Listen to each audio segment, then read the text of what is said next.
And ito na.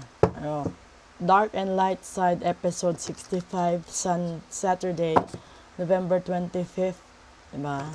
So, dito natin tignan saan nanggaling yung kamalasan yung ngayong Sabado. And then, ito naman yung mga swerte sana kung hindi kayo nagkamali sa mga desisyon at pagpipili. Hala. Ay, nako. Dito ako naloloka. Ay, dami. Daming nabibiktima dito. Unang dahilan. Magician. Pangalawa. Seven of Wands. And pangatlo. Ay, Eight of Swords. Ngayon, dito na yun ha. Nakikita ko na.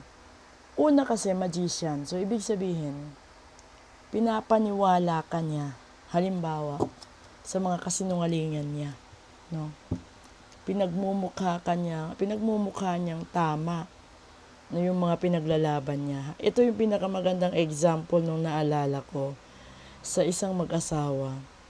No? Inuuto ni wife si husband na kaawa-awa siya, no? Kinakawawa siya. Yung playing victim si wife. Kasi, sa istoryang ito, si wife, hindi siya dapat ang pakakasalan. Ibang babae. Yung ginawa niya, kasi gusto niya si lalaki, sumasabay siya sa inuman hanggang sa nabuntis siya. Kasi doon siya nag-i-stay. Siya talaga pumupunta doon sa bahay ng lalaki para matulog doon overnight. And that is the truth. It happened in reality. Tapos, yung nangyari, so few months bago ang kasal nung lalaki sa totoo niyang mahal. No, nagtagumpay siya. Kasi yung kasal, pinaplano sa susunod na taon. So, that current year, desperada na siya. Kasi ang buong akala niya, mayaman yung lalaki.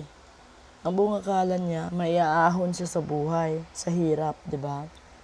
So, yung nangyari, nung nabuntis siya, hindi siya agad pinakasalan ng lalaki. Hanggang sa humantong sa 3 taon, no? 3 taon na yung bata. Humingi na siya ng saklolo sa ama niya kasi ayaw talaga ng lalaki magpakasal. Dahil nga, iba yung gusto niya, iba yung minamahal niya. No? So, ngayon yung nangyari doon, naglasing yung lalaki.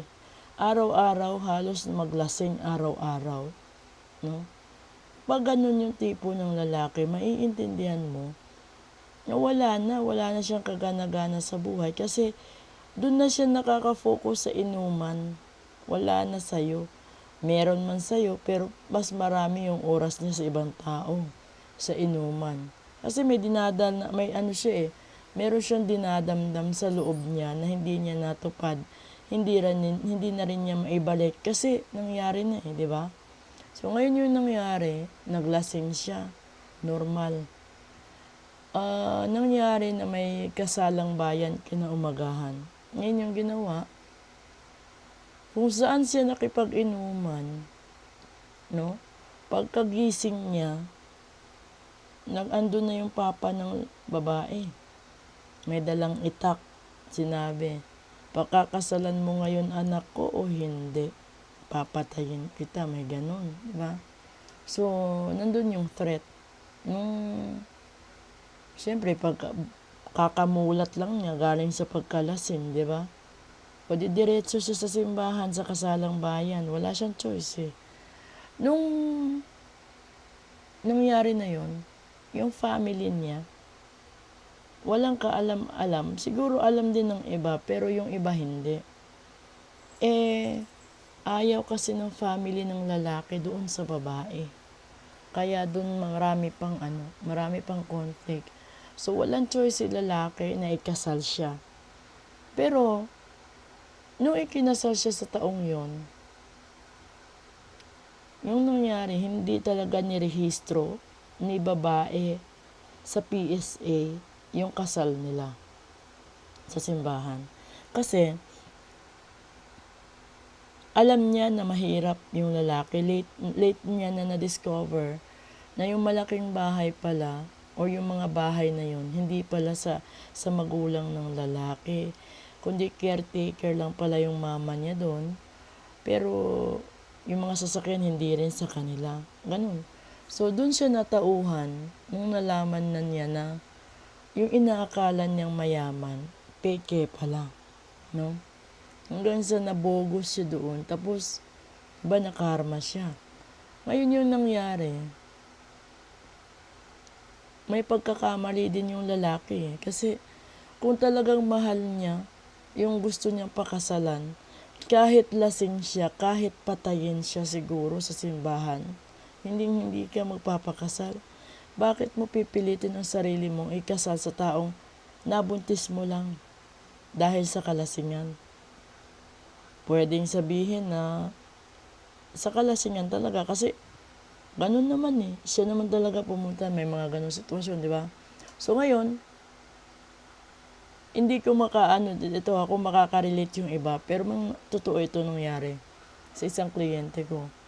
Ngayon, ando na sa punto na kasal na, di ba? 3 years ago, nabalitaan ng wife na yung husband niya may makukuhang pera galing sa isang kumpanya. At nagkakahalaga ito ng about 100,000. Di ba? Kasi nanalo.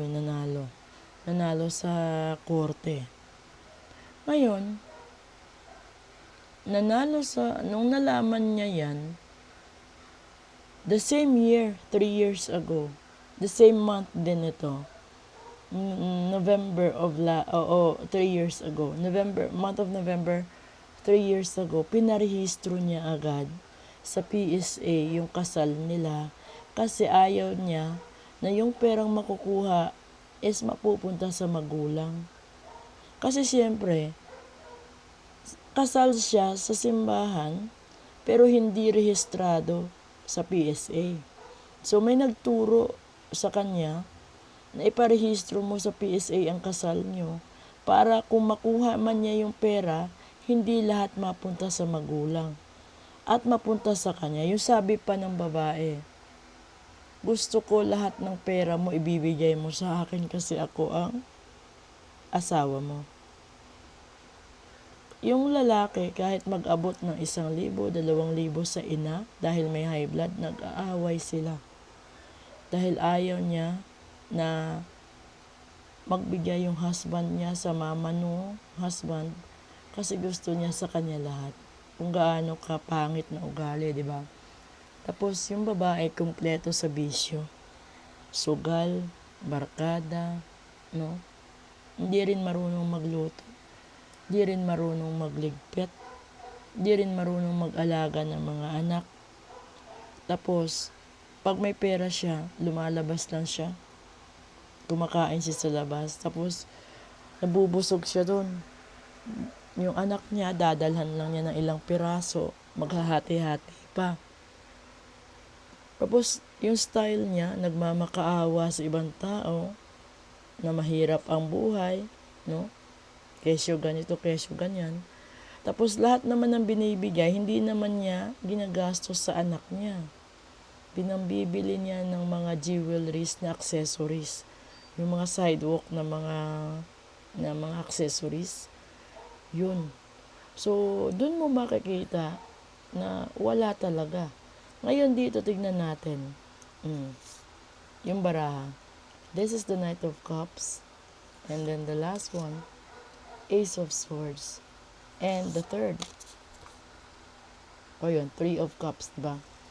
So, dapat sana, kung marunong kang magtiis, marunong kang magsumikap sa sarili mo, darating at darating ka sa punto na magkakaroon ka ng sarili mong biyaya, kasiyahan, contentment sa buhay, at makikita mo talaga yung taong para sa'yo at mag-aalay sa'yo ng wagas na pag-ibig na hindi mo kailangang magmakaawa para wag ka lang iwanan.